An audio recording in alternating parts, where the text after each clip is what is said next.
천안 집안에서 복권 맞은 줄 알라고. 시어머니 김 여사의 차갑고 날카로운 목소리가 명절 모임 전체를 얼어붙게 만들었습니다. 대기업 임원 부인들 앞에서 던져진 모욕적인 한마디. 이지수는 떨리는 손으로 왼손 약지의 결혼 반지를 빼기 시작했습니다. 그리고 그 반지를 테이블 위에 올려놓는 순간 모든 것이 바뀌었습니다.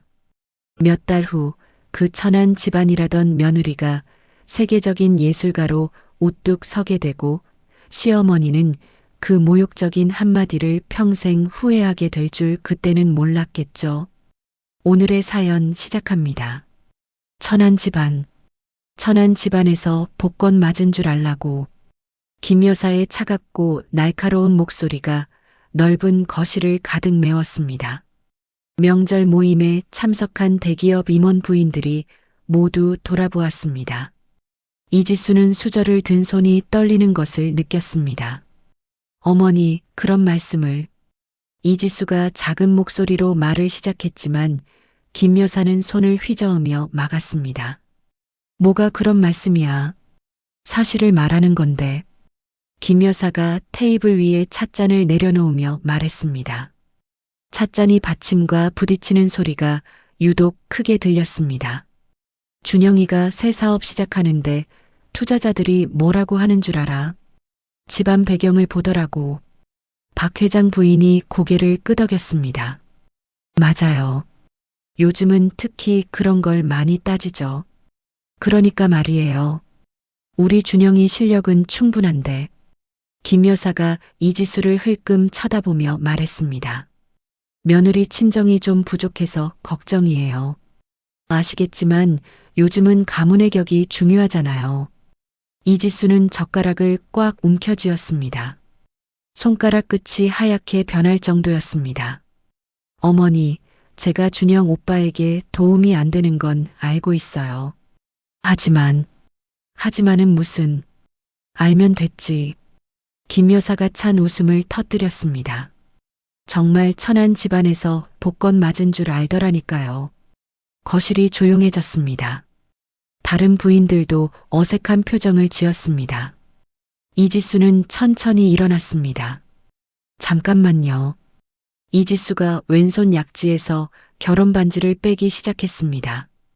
금반지가 손가락에서 천천히 빠져나왔습니다. 뭐 하는 거야? 김 여사가 눈을 크게 뜨며 물었습니다. 이지수는 대답하지 않고 반지를 테이블 위에 올려놓았습니다. 반지가 도자기 접시 위로 떨어지며 작은 소리를 냈습니다. 지수야, 갑자기 왜 그러는 거야? 박 회장 부인이 당황하며 말했습니다. 이지수는 가방을 들고 현관으로 향했습니다. 이지수, 어디 가는 거야? 김 여사가 소리쳤지만 이지수는 돌아보지 않았습니다. 현관문이 쿵 하고 닫혔습니다. 김 여사는 테이블 위에 반지를 바라보며 혀를 찼습니다. 아이고, 저것 참. 잠깐 화가 나서 그러는 거겠죠. 그럼요. 며칠 있으면 다시 올 거예요. 박 회장 부인이 김 여사의 어깨를 토닥이며 말했습니다. 하지만 이지수는 돌아오지 않았습니다. 그날 밤 늦게 집에 온 박준영은 빈 침실을 보고 어머니를 찾아갔습니다. 어머니, 지수가 어디 갔어요? 아, 그게 말이야. 김 여사가 거실 소파에 앉으며 한숨을 쉬었습니다. 내가 좀 솔직하게 말했더니 토라져서 나갔어. 뭐라고 하셨는데요? 별것도 아닌데 뭘. 요즘 내 사업 때문에 투자자들이 집안 얘기를 자꾸 하니까. 김 여사가 팔짱을 끼며 말했습니다. 그냥 사실대로 말한 건데 너무 예민하게 굴더라고. 박준영은 핸드폰을 꺼내 이지수에게 전화를 걸었습니다. 하지만 전화는 받지 않았습니다. 이틀이 지나도 이지수는 연락이 없었습니다. 박준영이 다시 어머니를 찾아갔을 때 김 여사는 여전히 여유로운 표정이었습니다. 며칠 더 놔둬. 어디 갈 데가 있겠어. 그래도 너무 오래 안 들어오는 것 같아요. 괜찮아. 곧 돌아올 거야. 하지만 김 여사의 예상과 달리 이지수는 이미 행동에 옮기고 있었습니다. 서울 외곽의 작은 공방을 둘러본 이지수는 부동산 중개인에게 고개를 끄덕였습니다. 여기로 하겠습니다. 좋은 선택이세요.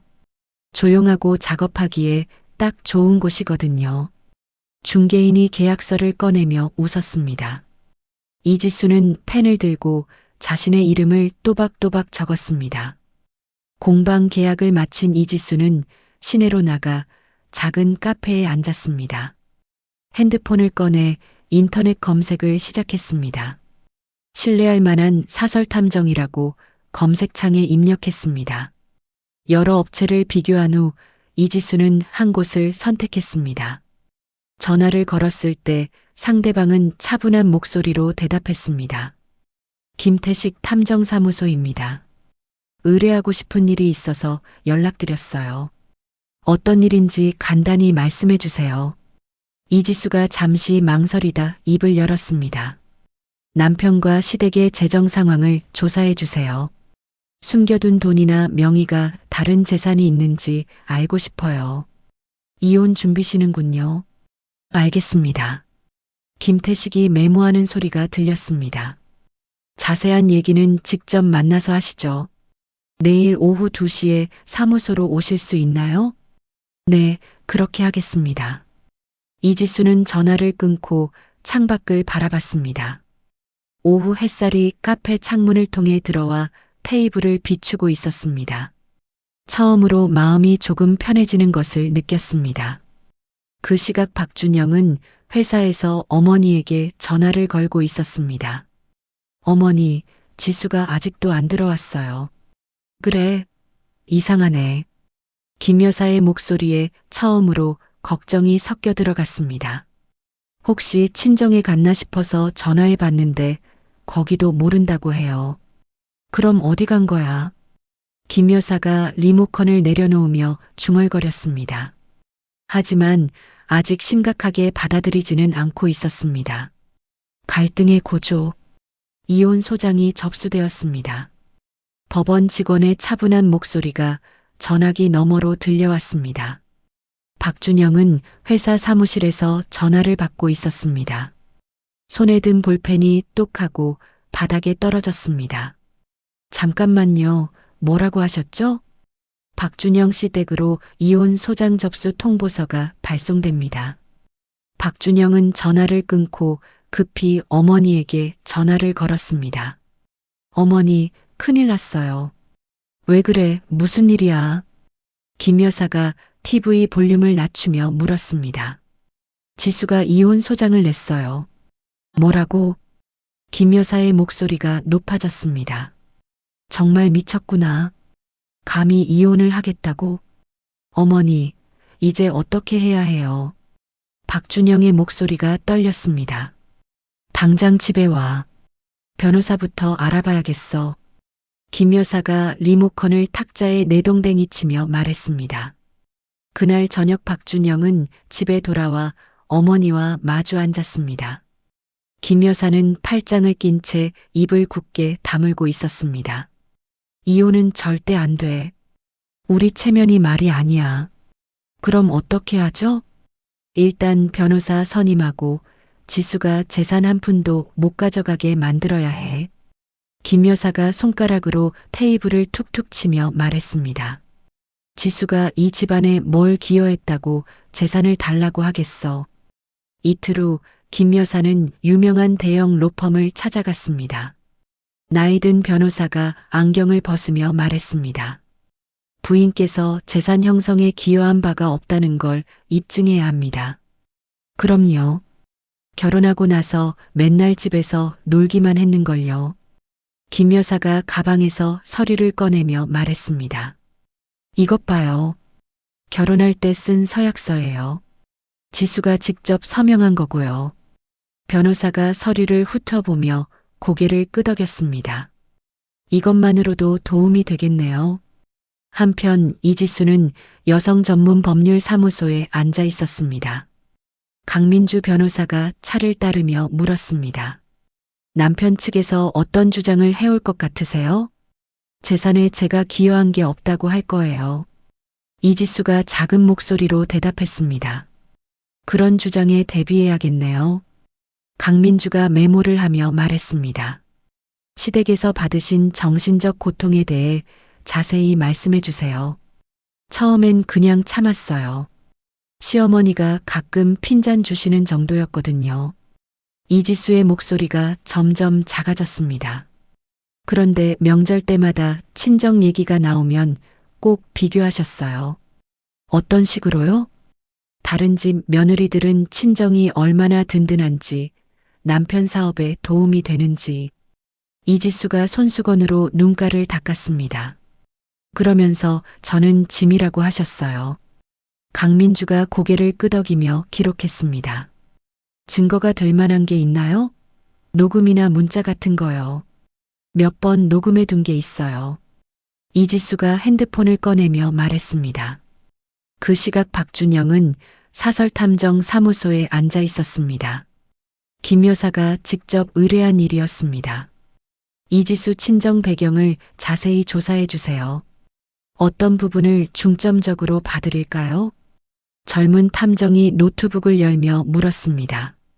재정 상태, 과거 사업 기록, 숨겨둔 재산 같은 거요. 알겠습니다. 탐정이 키보드를 두드리기 시작했습니다. 이상하네요. 뭐가요?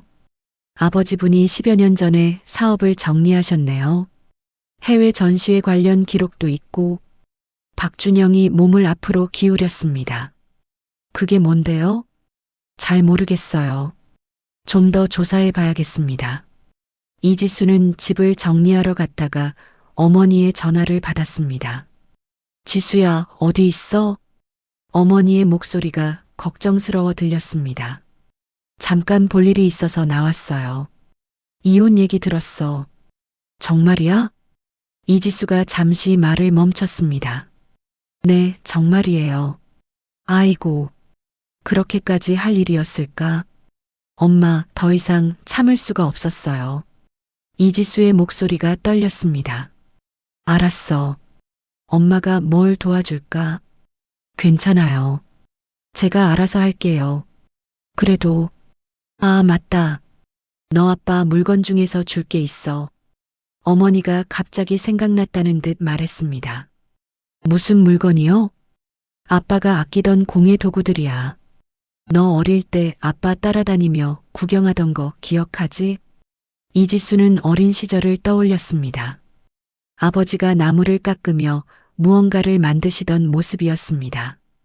그 도구들 어디 있어요? 다락방에 상자째 보관해뒀어. 시댁에서 무시한다고 숨겨뒀는데.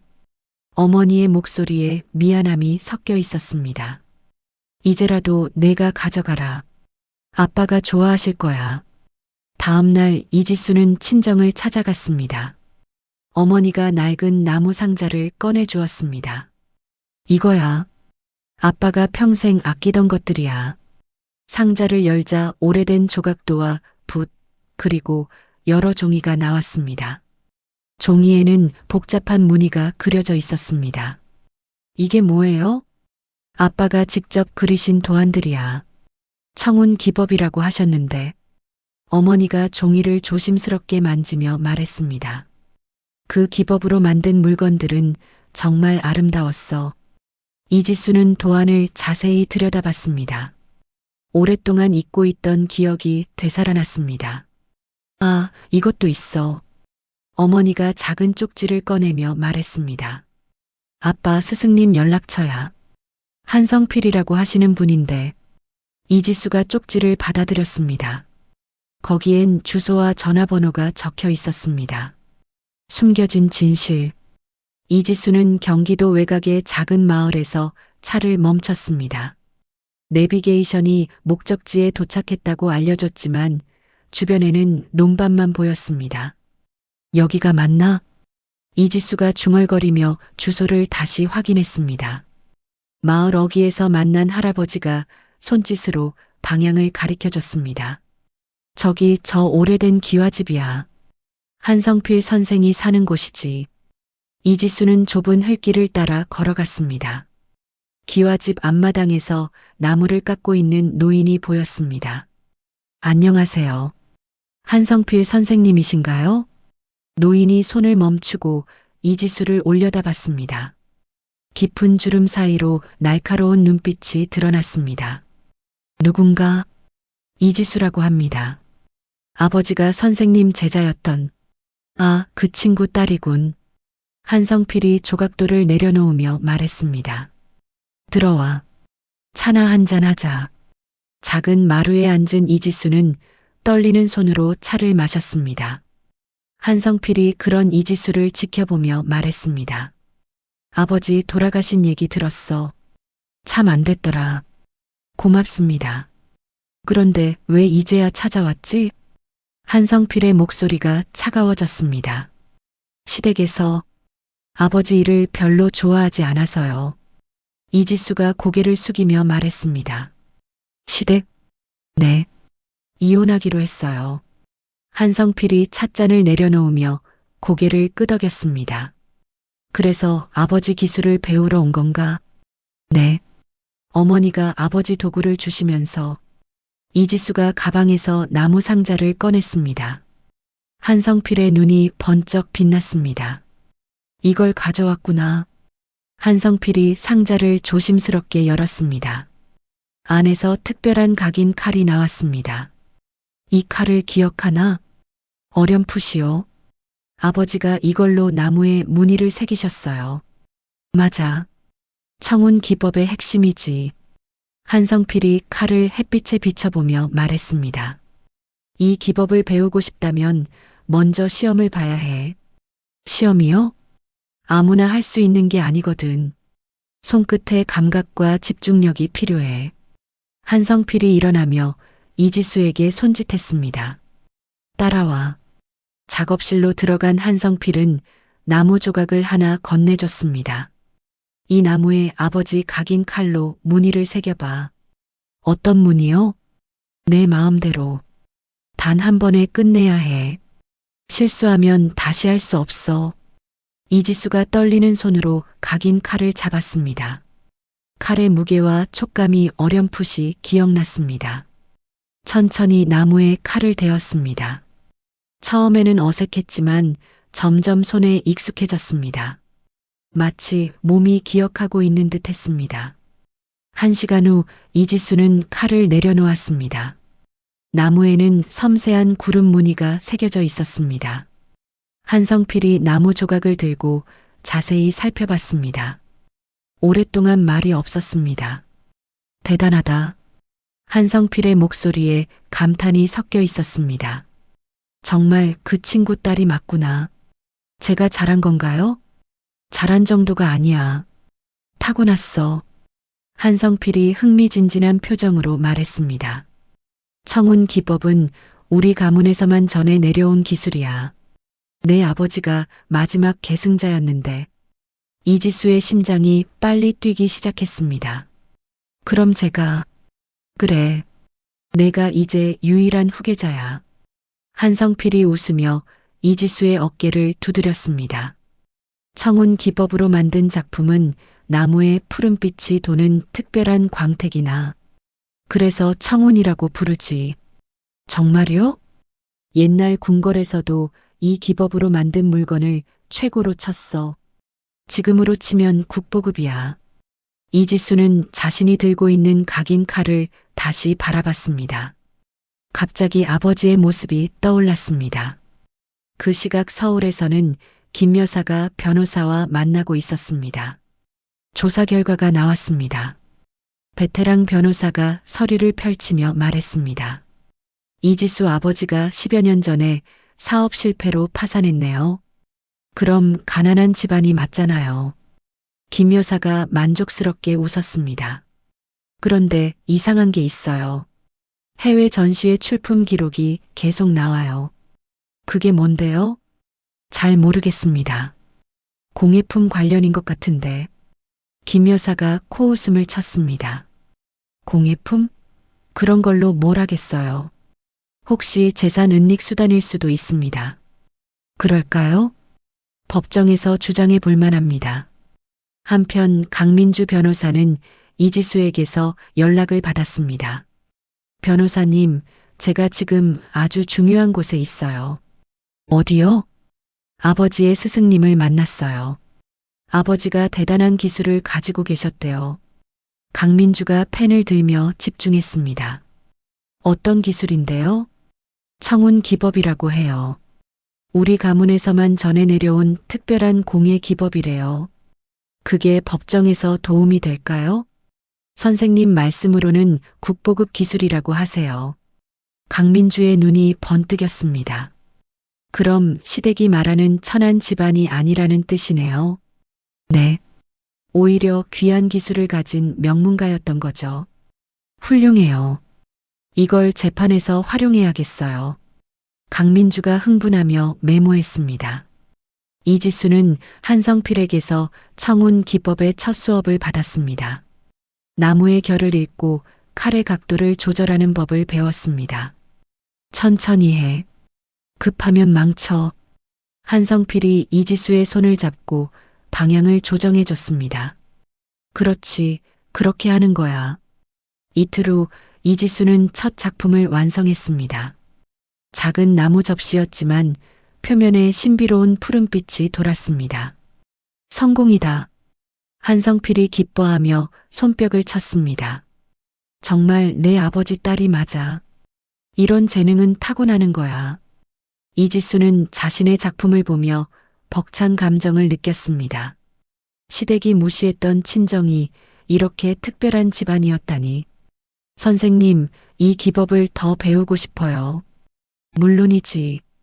내가 마지막 희망이야. 한성필이 진지하게 말했습니다.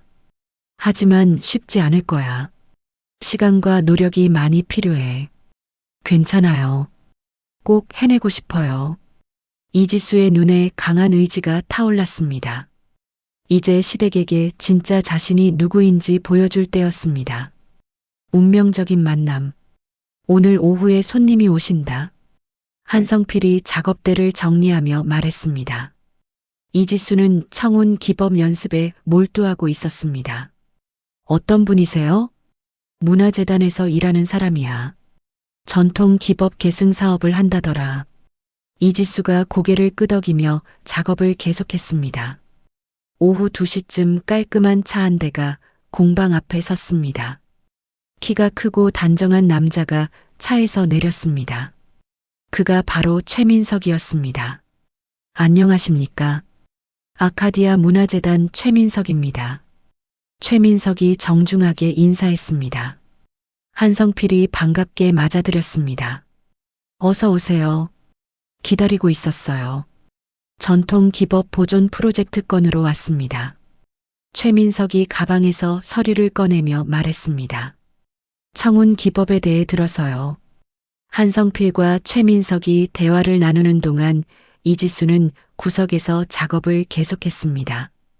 하지만 최민석의 시선이 자꾸 이지수 쪽으로 향했습니다. 저게 뭔가요? 최민석이 이지수 옆 작업대의 작품을 가리키며 물었습니다.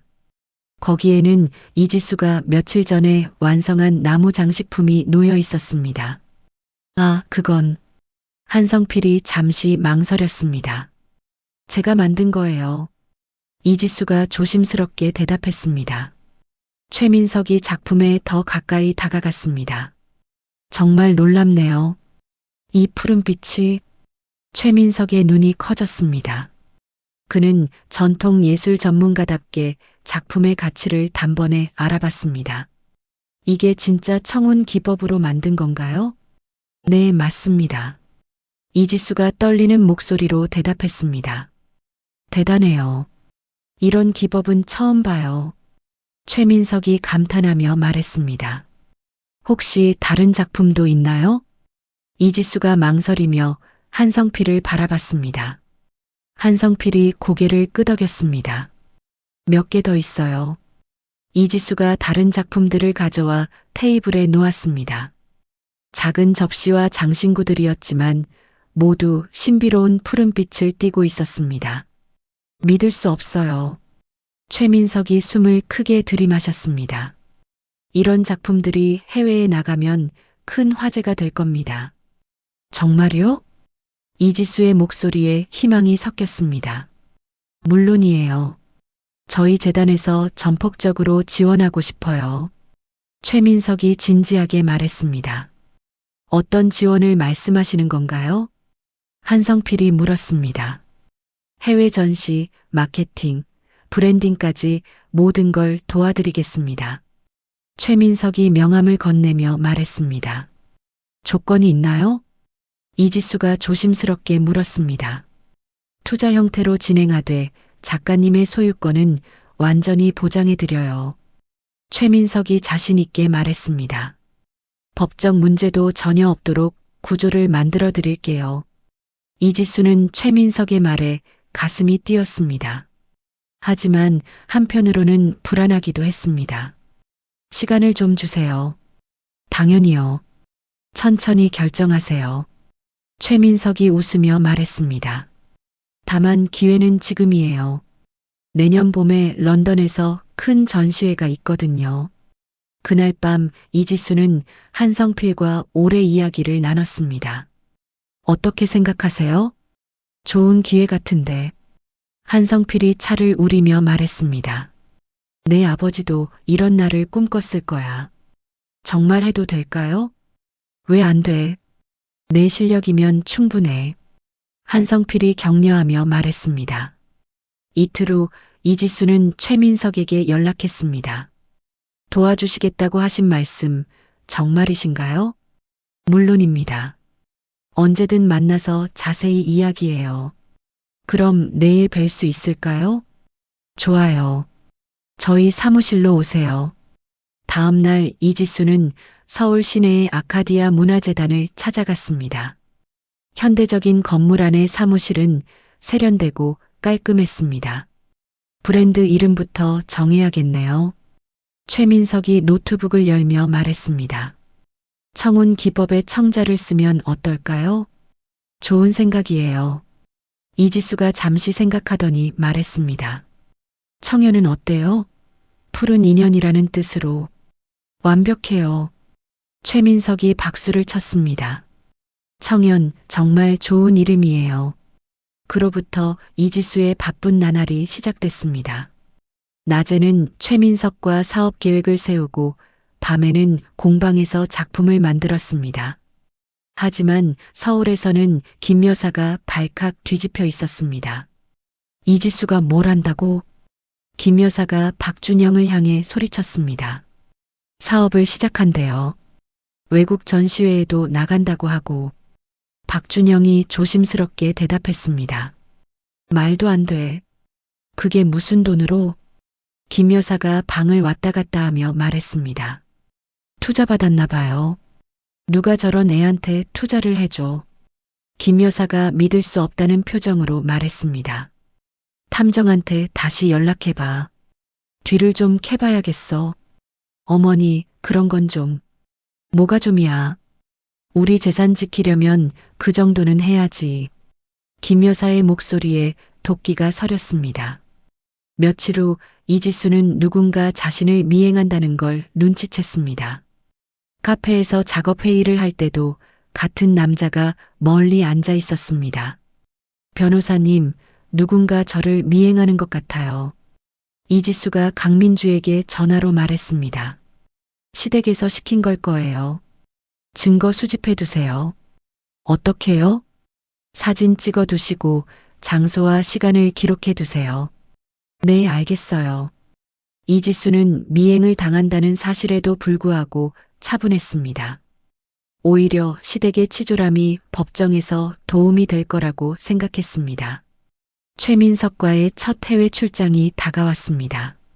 런던의 갤러리 관계자들을 만나러 가는 길이었습니다. 긴장되세요? 최민석이 공항에서 물었습니다. 조금이요. 하지만 기대도 돼요. 이지수가 웃으며 대답했습니다. 분명 좋은 결과가 있을 거예요. 최민석의 말대로 런던에서의 미팅은 대성공이었습니다. 갤러리 큐레이터들이 청운 기법에 큰 관심을 보였습니다. 이런 기법은 처음 봐요. 영국 큐레이터가 감탄하며 말했습니다. 내년 봄 전시회에 꼭 참여해 주세요. 이지수는 꿈만 같았습니다. 몇 달 전만 해도 시댁에서 천한 집안이라고 무시받던 자신이 이제 세계적인 무대에 서게 됐다니. 귀국 후 이지수는 한성필에게 좋은 소식을 전했습니다. 선생님, 해냈어요. 그럴 줄 알았어. 내 아버지도 하늘에서 기뻐하실 거야. 한성필이 뿌듯한 표정으로 말했습니다. 이지수는 처음으로 진정한 행복을 느꼈습니다. 자신의 가치를 인정받고 꿈을 이루어가는 기쁨이었습니다. 절정. 이지수 씨, 준비됐나요? 런던 전시장 직원이 이지수에게 다가왔습니다.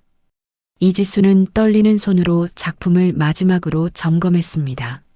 네, 준비됐습니다. 멋진 작품이네요. 제목이 뭔가요? 영원한 푸른 바람이에요. 이지수가 자신의 대표작을 바라보며 말했습니다. 나무 조각상에서 신비로운 푸른빛이 흘러나왔습니다. 최민석이 옆에서 격려했습니다. 긴장하지 마세요. 분명 좋은 결과가 있을 거예요. 고마워요. 이 모든 게 꿈만 같아요. 이지수의 목소리가 떨렸습니다. 전시장 문이 열리자 각국의 관람객들이 몰려들었습니다. 이지수의 부스 앞에는 금세 사람들이 모였습니다.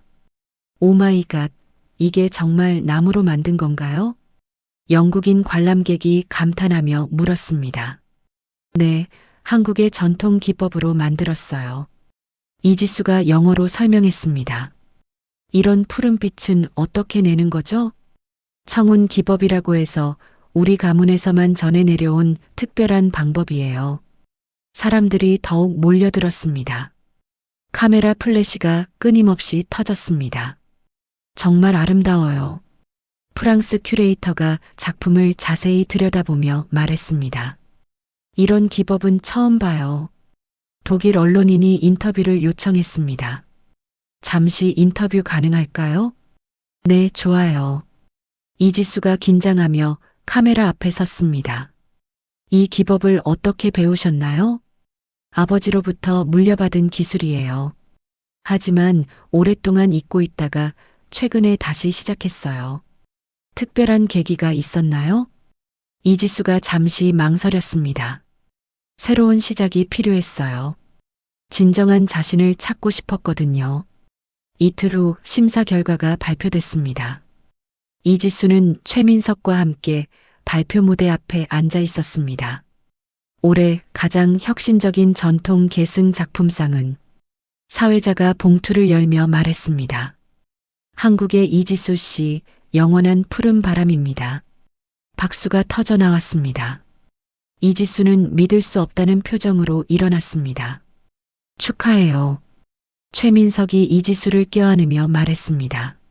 정말요? 정말 제가 받은 거예요? 맞아요. 대상이에요. 이지수가 무대에 올라갔습니다. 골든 스피릿 어워드 트로피를 받은 순간 눈물이 터져 나왔습니다. 감사합니다. 이 상은 제가 아니라 제 아버지와 스승님께 드리고 싶어요. 이지수가 트로피를 높이 들었습니다. 관중석에서 최민석이 눈물을 훔쳤습니다. 수상식이 끝난 후 여러 미술관과 갤러리에서 연락이 왔습니다. 스미소니언 박물관에서 연락이 왔어요. 최민석이 흥분하며 말했습니다. 정말요? 네, 작품을 사고 싶다고 해요. 얼마예요? 10만 달러예요. 이지수가 깜짝 놀랐습니다. 그렇게 많이요? 이제 시작이에요. 더 큰 기회들이 올 거예요. 최민석이 자신 있게 말했습니다. 그 시각 한국에서는 김 여사가 TV 뉴스를 보고 있었습니다. 런던에서 열린 국제공예 박람회에서 한국의 이지수 씨가 대상을 받았습니다. TV 화면에 이지수가 트로피를 들고 웃는 모습이 나왔습니다. 뭐라고? 김 여사가 리모컨을 떨어뜨렸습니다. 청운 기법이라는 전통 기술로 만든 작품이 큰 화제가 되고 있습니다. 뉴스가 계속 이어졌습니다. 이 기법은 대대로 전해 내려온 희귀한 전통 기술이라고 합니다. 김 여사의 얼굴이 하얗게 변했습니다. 준영아, 김 여사가 소리쳤습니다. 박준영이 급히 달려왔습니다. 왜 그러세요? 이거 봐, 이거. 김 여사가 TV를 가리켰습니다. 박준영도 화면을 보고 입을 벌렸습니다. 지수가, 저게 지수예요? 천한 집안이라고? 내가 뭘 한 거야? 김 여사가 머리를 감싸며 말했습니다. 며칠 후 국내 언론도 이지수의 성공을 대대적으로 보도했습니다. 한국 전통 공예의 새로운 희망, 시댁의 멸시를 딛고 일어선 여성. 기사 제목들이 김 여사에게 치명적이었습니다. 김 여사는 평소 친하게 지내던 문학의 인사에게 전화를 걸었습니다. 선생님, 저 좀 도와주세요. 무슨 일이에요? 며느리 이지수 좀 만나게 해주실 수 있을까요? 아, 요즘 유명한 그 작가 말씀이세요? 네, 제가 시어머니거든요. 전화 너머가 잠시 조용해졌습니다. 연락드려 보겠어요. 하지만 이지수는 단호했습니다. 전화 받지 마세요. 강민주 변호사가 조언했습니다. 모든 연락 시도를 기록해 두세요. 법정에서 도움이 될 거예요. 네, 그렇게 할게요. 이지수가 고개를 끄덕였습니다. 최민석은 이지수를 위해 국제법률팀을 구성했습니다. 시댁에서 작품 수익에 대해 권리를 주장할 수도 있어요. 그럴 수 있나요? 한국 법으로는 가능해요. 하지만 우리가 미리 방어벽을 쳤죠. 최민석이 서류를 보여줬습니다. 모든 수익은 해외 신탁 계좌에 들어가요. 한국 법의 영향을 받지 않아요. 정말 다행이에요. 이지수가 안도의 한숨을 쉬었습니다. 런던에서 돌아온 이지수는 한성필을 찾아갔습니다. 선생님, 해냈어요. 이지수가 트로피를 보여줬습니다. 그럴 줄 알았어. 한성필이 뿌듯하게 웃었습니다. 내 아버지가 하지 못한 일을 내가 해낸 거야. 모든 게 선생님 덕분이에요. 아니야, 내 실력이야. 한성필이 이지수의 어깨를 두드렸습니다. 이지수는 친정 어머니에게도 좋은 소식을 전했습니다. 엄마, TV 봤어요? 봤어. 우리 딸이 그렇게 대단한 사람이었구나. 어머니의 목소리에 자부심이 가득했습니다. 아빠가 보시면 얼마나 기뻐하셨을까. 분명 기뻐하실 거예요. 이지수의 눈에 눈물이 맺혔습니다. 이제 아무도 우리를 무시할 수 없어. 네, 엄마. 이지수는 자신의 성공이 단순한 복수가 아니라 진정한 자아 찾기였음을 깨달았습니다. 시댁의 멸시가 오히려 자신을 더 강하게 만들어준 것 같았습니다. 몇 개월 전까지만 해도 천한 집안이라고 불렸던 자신이 이제 세계가 주목하는 예술가가 됐습니다. 이지수는 진정한 승리가 무엇인지 알 것 같았습니다. 두 번째 위기. 이번에는 제대로 해야 합니다. 김 여사가 국내 최고 로펌의 회의실에 앉아 말했습니다. 앞에는 이혼 전문 베테랑 변호사 황석진이 앉아 있었습니다. 부인 말씀이 맞습니다. 이제 상황이 복잡해졌어요. 황석진이 두꺼운 안경을 고쳤으며 말했습니다. 지수가 갑자기 돈을 벌기 시작했으니까요. 그 돈은 우리 것이에요. 김 여사가 주먹을 꽉 쥐며 말했습니다. 결혼 기간 중에 생긴 아이디어잖아요. 맞습니다. 그 부분을 공략해야 해요. 황석진이 서류를 펼치며 말했습니다. 준영 씨가 아내의 사업에 조언했다고 증언하면 됩니다. 박준영이 불안한 표정으로 물었습니다. 그런데 실제로는 조언한 적이 없는데요. 그건 중요하지 않아요. 황석진이 차갑게 말했습니다. 법정에서는 증명할 수 있는 것만 중요하거든요. 김 여사가 박준영을 노려보며 말했습니다. 내가 이혼하면 사업 자금 대주겠다고 했잖아. 알겠어요. 박준영이 고개를 숙이며 대답했습니다. 며칠 후 이지수는 강민주 변호사로부터 연락을 받았습니다. 시댁에서 재산분할 소송을 다시 냈어요. 또요? 이지수가 놀라며 물었습니다. 이번엔 청년사업 지분의 절반을 달라고 해요. 말도 안 돼요. 이혼하기로 결심한 다음에 시작한 사업인데. 이지수의 목소리가 높아졌습니다. 그들은 결혼 기간 중 남편의 조언과 자금이 들어갔다고 주장해요. 준영 오빠가 그런 말을 했나요? 네, 진술서에 그렇게 적혀 있어요. 강민주가 서류를 넘기며 말했습니다. 거짓말이에요. 준영 오빠는 제가 뭘 하는지도 몰랐어요. 알아요. 하지만 법정에서 증명해야 해요. 최민석이 이 소식을 듣고 급히 이지수를 만났습니다. 걱정하지 마세요. 최민석이 차분하게 말했습니다. 이미 모든 준비가 되어 있어요. 정말요? 네, 국제법률팀이 대기하고 있어요. 최민석이 서류 뭉치를 보여줬습니다. 모든 투자와 수익 구조가 해외에 있어서 한국 법의 영향을 받지 않아요. 그런데 며칠 후 더 큰 문제가 생겼습니다. 인터넷에 이지수를 비방하는 글들이 쏟아지기 시작했습니다. 출신을 숨기고 성공한 사기꾼, 남편 돈으로 사업하고 이혼하는 파렴치한 악성 댓글들이 끊임없이 올라왔습니다. 이지수의 어머니가 울먹이며 전화했습니다. 지수야, 인터넷에 나쁜 글들이 너무 많아. 괜찮아요, 엄마. 신경 쓰지 마세요. 동네 사람들이 수군거려. 어떻게 견뎌야 하니? 어머니의 목소리에 고통이 섞여 있었습니다. 조금만 참아요. 금방 끝날 거예요. 이지수가 참아가며 말했습니다. 강민주 변호사가 이지수에게 조언했습니다. 이제 우리도 공격에 나서야 해요. 무슨 뜻이에요? 시댁의 불법 행위들을 정리해서 반격해야 해요. 강민주가 노트북을 열며 말했습니다. 사설탐정, 고용, 미행, 명예훼손까지. 증거는 충분해요. 정말 그렇게 해도 될까요? 물론이에요. 이건 정당방위예요. 이지수는 시댁의 악행들을 시간순으로 정리하기 시작했습니다. 김 여사의 모욕적인 발언부터 최근의 사이버 테러까지. 그러던 중 언론에서 이지수를 지지하는 목소리가 나오기 시작했습니다. 전통 기법을 되살린 작가를 왜 공격하나?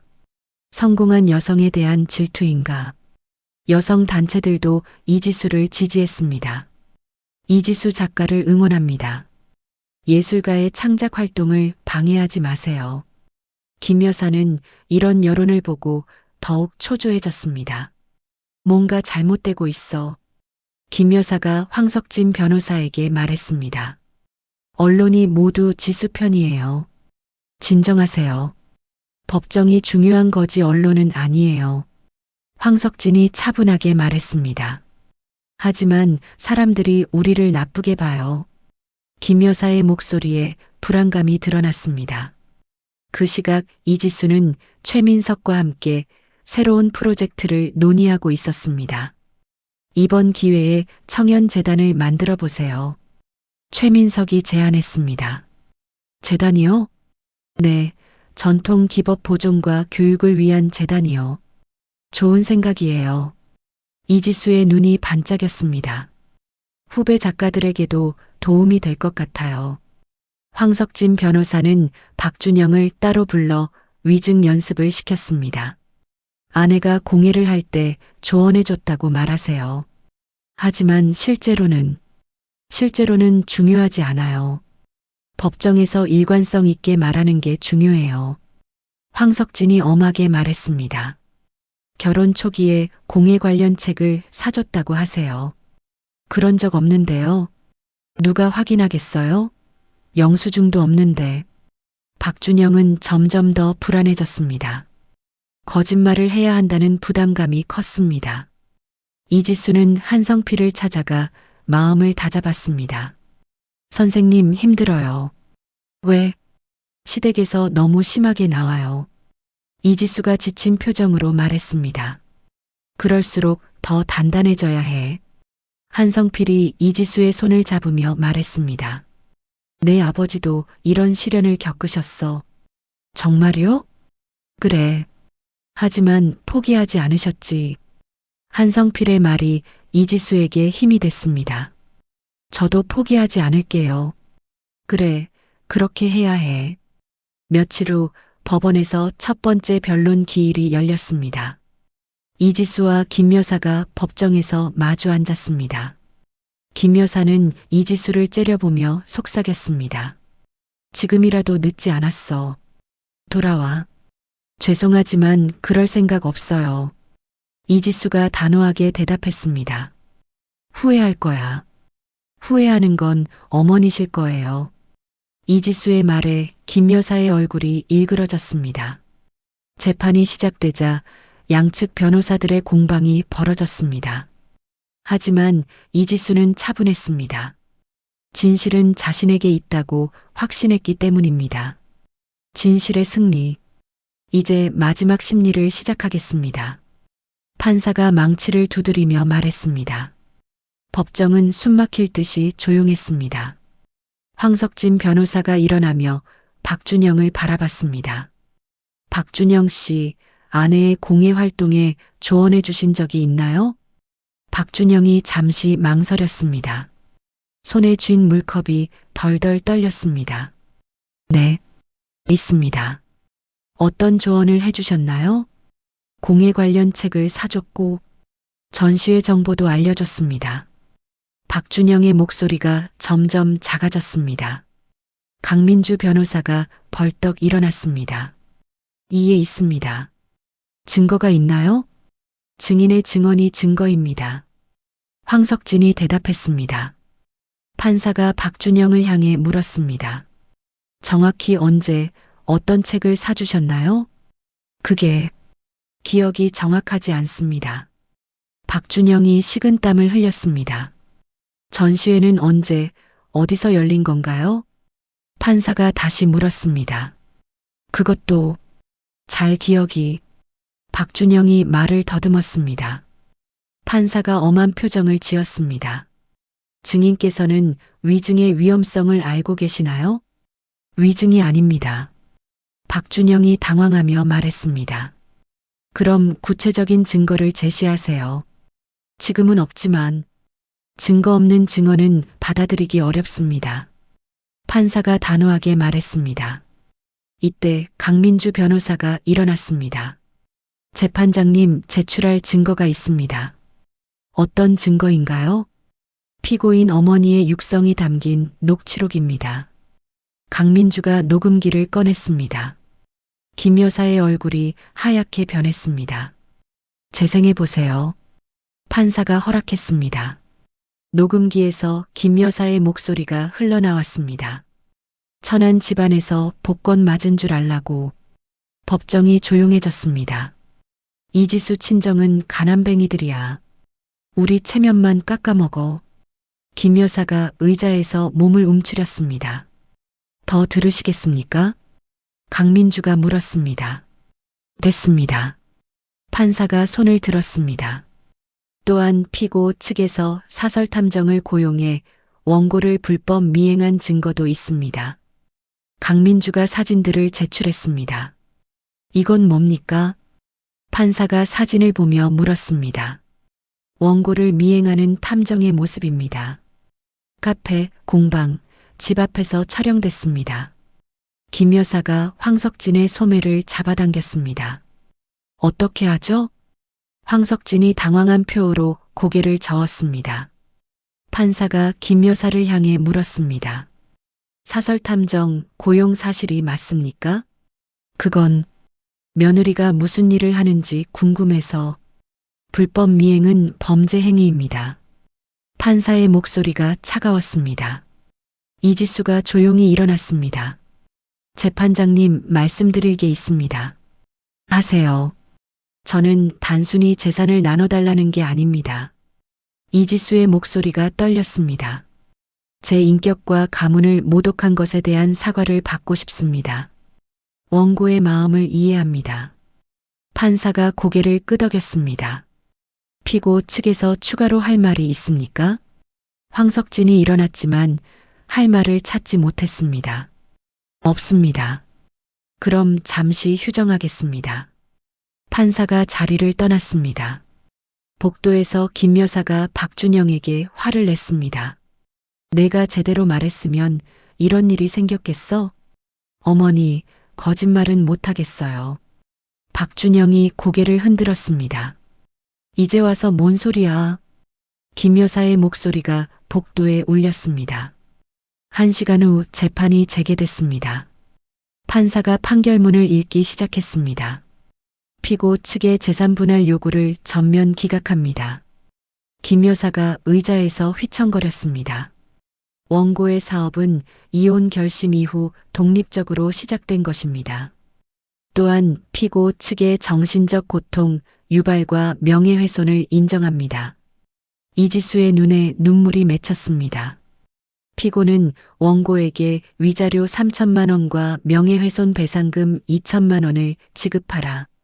재판장님, 김 여사가 소리쳤지만 판사는 계속했습니다. 원고의 이혼 청구를 받아들입니다. 망치가 탁 하고 내려쳤습니다. 재판을 마치겠습니다. 이지수가 벌떡 일어나 강민주와 포옹했습니다. 해냈어요. 축하해요. 강민주가 기뻐하며 말했습니다. 김 여사는 멍한 표정으로 앉아 있었습니다. 박준영이 어머니를 부축했습니다. 어머니, 일어나세요. 내가 졌다고? 김 여사가 중얼거렸습니다. 법정을 나서는 이지수를 기자들이 둘러쌌습니다. 승소 소감 한 말씀 해주세요. 정의가 승리했다고 생각해요. 이지수가 당당하게 말했습니다. 앞으로 계획은 뭔가요? 제 경험을 바탕으로 어려운 여성들을 도우고 싶어요. 청혼 기법은 계속 이어가시나요? 물론입니다. 이제 당당하게 할 수 있어요. 김 여사와 박준영은 뒷문으로 빠져나가려 했지만 기자들이 몰려들었습니다. 사과할 생각은 없으신가요? 이지수 씨에게 한 말씀 해주세요. 김 여사가 고개를 숙이고 빨리 걸어갔습니다. 박준영도 말없이 따라갔습니다. 그날 저녁 이지수는 최민석과 함께 조용한 식당에서 승리를 축하했습니다. 정말 수고 많으셨어요. 최민석이 와인잔을 들며 말했습니다. 이제 새로운 시작이에요. 이지수가 웃으며 대답했습니다. 청년재단 설립 준비하시죠. 네, 꼭 그렇게 할게요. 이지수는 창밖을 바라봤습니다. 서울의 야경이 아름다웠습니다. 이제 진정한 자유를 얻었다는 생각이 들었습니다. 며칠 후 김 여사는 배상금을 이지수에게 지급했습니다. 하지만 사과는 없었습니다. 이지수는 상관없었습니다. 이미 자신이 원하는 모든 것을 얻었기 때문입니다. 법적인 승리보다 더 큰 것은 자신의 가치를 증명한 것이었습니다. 이제 누구도 자신을 무시할 수 없다는 확신이 들었습니다. 새로운 시작. 청운문화재단 개관을 축하합니다. 이지수가 리본을 자르자 박수가 터져 나왔습니다. 1년 전 이혼 소송의 승리 이후 꿈꿔왔던 순간이었습니다. 감사합니다. 이지수가 참석자들에게 인사했습니다. 한성필이 앞줄에서 뿌듯하게 지켜보고 있었습니다. 축사 말씀 부탁드립니다. 사회자가 이지수를 무대로 안내했습니다. 이지수가 마이크를 잡고 천천히 입을 열었습니다. 1년 전 저는 천한 집안이라는 말을 들었습니다. 관객석이 조용해졌습니다. 그 말이 저를 여기까지 오게 했습니다. 이지수의 목소리가 떨렸습니다. 인간의 가치는 배경이 아닌 스스로 만들어가는 존중에서 나온다고 믿습니다. 박수가 다시 터져 나왔습니다. 이 재단을 통해 많은 분들이 자신의 가치를 찾길 바랍니다. 이지수가 고개를 숙여 인사했습니다. 개관식이 끝난 후 최민석이 이지수에게 다가왔습니다. 정말 감동적인 연설이었어요. 고마워요. 모든 게 당신 덕분이에요. 이지수가 최민석의 손을 잡았습니다. 이제 진짜 시작이에요. 최민석이 웃으며 말했습니다. 첫 번째 교육생들이 다음 주부터 들어와요. 한성필 선생님도 직접 가르치신다고 하셨죠? 네, 정말 기대돼요. 두 사람이 재단 내부를 둘러보고 있을 때 한성필이 다가왔습니다. 지수야, 잠깐 볼 말이 있어. 네, 선생님. 이지수가 따라갔습니다. 이 상자 좀 봐. 한성필이 오래된 나무 상자를 열었습니다. 안에는 이지수가 처음 만든 작품들이 들어 있었습니다. 첫 작품들이네요. 그래. 이제 이것들을 전시해야 해. 한성필이 작품을 조심스럽게 만지며 말했습니다. 사람들이 내가 어떻게 시작했는지 알아야 해. 정말 그럴까요? 물론이지. 내 이야기가 많은 사람들에게 희망이 될 거야. 그 시각 서울 외곽의 작은 원룸에서 박준영이 TV를 보고 있었습니다. 뉴스에서 청운 문화재단 개관 소식이 나오고 있었습니다. 이지수 작가가 설립한 청운 문화재단이 문을 열었습니다. 박준영이 리모컨을 꽉 쥐었습니다. 전통 공예기술 보존과 젊은 작가 양성을 목표로 합니다. 화면에 환하게 웃는 이지수의 모습이 나왔습니다. 박준영의 눈에 후회가 어렸습니다. 내가 뭘 한 거지? 박준영이 중얼거렸습니다. 핸드폰이 울렸습니다. 어머니 김 여사였습니다. 준영아, TV 봤어? 김 여사의 목소리가 쓸쓸했습니다. 네, 봤어요. 우리가 얼마나 잘못했는지 모르겠어. 김 여사가 한숨을 쉬었습니다. 박준영은 대답하지 못했습니다.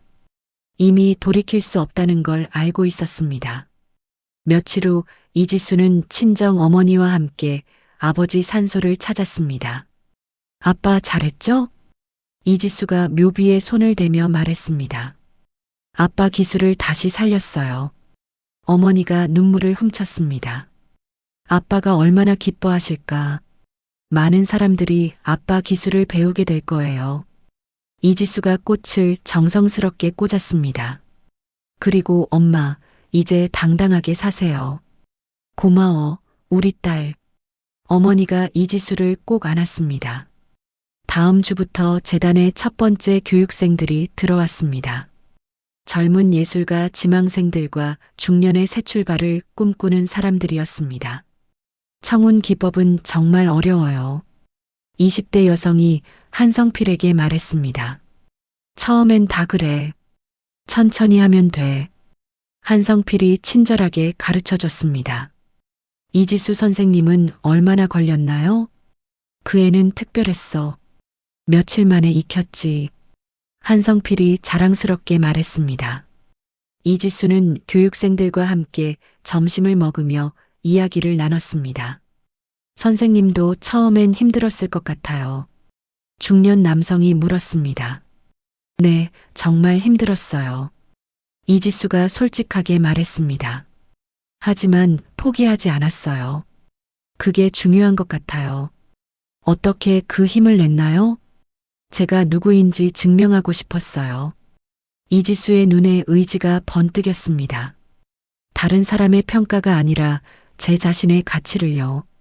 교육생들이 고개를 끄덕였습니다. 한편 김 여사는 집에서 혼자 시간을 보내고 있었습니다. 예전에 참여했던 자선단체에서도 연락이 끊어진 상태였습니다. 여보세요? 김 여사가 예전 친구에게 전화를 걸었습니다. 아, 김 여사님. 상대방의 목소리가 차가웠습니다. 요즘 어떻게 지내세요? 바빠서요. 죄송해요. 전화가 끊어졌습니다. 김 여사가 한숨을 쉬었습니다. 이지수의 성공 소식은 계속 들려왔습니다. 해외 전시회 초청과 작품 주문이 끊이지 않았습니다. 최민석 씨, 감사해요. 이지수가 사무실에서 최민석에게 말했습니다. 제가 뭐려? 당신이 없었다면 이런 일은 없었을 거예요. 이지수 씨의 실력이 있었기에 가능한 일이에요. 최민석이 겸손하게 말했습니다. 우리 이제 진짜 파트너네요. 네, 앞으로도 잘 부탁해요. 두 사람이 악수했습니다. 서로에 대한 깊은 신뢰가 느껴졌습니다. 몇 달 후 이지수는 재단에서 첫 번째 전시회를 열었습니다. 교육생들의 작품과 이지수의 신작이 함께 전시됐습니다. 정말 아름답네요. 관람객들이 감탄했습니다. 청운 기법이 이렇게 아름다운 줄 몰랐어요. 전통이 이렇게 현대적일 수도 있네요. 이지수는 전시장을 돌아보며 뿌듯함을 느꼈습니다. 자신의 꿈이 현실이 되고 있었습니다. 전시의 마지막 날 이지수는 혼자 조용히 작품들을 정리했습니다. 최민석이 나타나 도와줬습니다. 1년 전을 생각하면 정말 꿈 같아요. 이지수가 말했습니다. 그때 제가 공방에서 처음 이지수 씨를 만났을 때부터 알았어요. 뭐요? 이분은 특별한 사람이라고. 최민석이 웃으며 말했습니다. 과찬이에요. 아니에요. 정말이에요. 이지수는 창밖을 바라봤습니다. 해가 저물어가고 있었습니다. 이제 정말 새로운 시작이네요. 네, 그렇죠. 최민석이 동의했습니다. 앞으로도 함께 해주세요. 물론이죠. 이지수는 자신의 인생이 완전히 바뀌었음을 실감했습니다. 천안 집안이라는 모욕에서 시작된 여행이 이제 새로운 희망으로 바뀌었습니다. 그날 밤 이지수는 공방에서 새로운 작품을 만들기 시작했습니다. 청운 기법으로 만든 작은 새 조각이었습니다. 새는 하늘을 향해 날아오르는 모습이었습니다. 마치 자신의 현재 모습 같았습니다. 이지수는 작업하면서 과거를 떠올렸습니다. 시댁의 모욕, 이혼 소송, 그리고 지금의 성공까지 모든 것이 자신을 더 강하게 만들어줬습니다. 이제 그 누구도 자신을 무시할 수 없었습니다. 작품을 완성한 이지수는 만족스럽게 웃었습니다. 진정한 자유를 얻은 지금, 앞으로의 날들이 기대됐습니다. 이지수는 시어머니의 모욕적인 한마디로 인생이 바뀌었지만 결국 그것이 축복이었음을 깨달았습니다.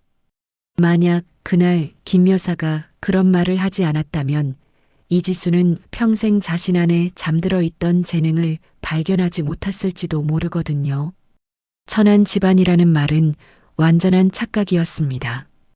오히려 이지수의 가문은 희귀하고 귀한 전통 기법을 이어온 진짜 명문가였죠. 하지만 더 중요한 건 이지수가 스스로의 힘으로 그 가치를 증명해냈다는 점입니다. 사람의 진짜 가치는 태어난 배경이나 남들의 평가가 아니라 자신이 어떤 삶을 살아가느냐에 달려있는 것 같습니다. 이지수처럼 어려운 상황에서도 포기하지 않고 자신만의 길을 걸어간다면 언젠가는 진정한 빛을 발할 수 있을 거예요. 모든 시련이 결국 우리를 더 강하게 만들어준다는 걸 보여준 이야기였습니다. 이야기를 끝까지 들어주신 분이 계시다면 잘 들었다고 댓글 하나만 남겨주세요. 감사합니다.